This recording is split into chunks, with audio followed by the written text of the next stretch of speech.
सूरह मुज़म्मिल की रूहानी पावर्स हासिल करने का सबसे आसान तरीका 21 दिन का अमल। सूरह मुज़म्मिल के बारे में आप जानते ही हो कि यार बहुत ज़्यादा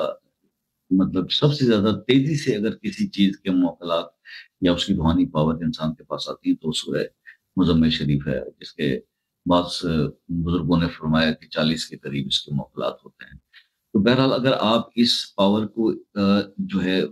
ऑब्ज़र्व करना चाहते हैं, महसूस करना चाहते हैं, तो इसका एक ही तरीका बड़ा आसान-सा मैं बता देता हूँ आपको कि आप 21 दिन का नियत करें और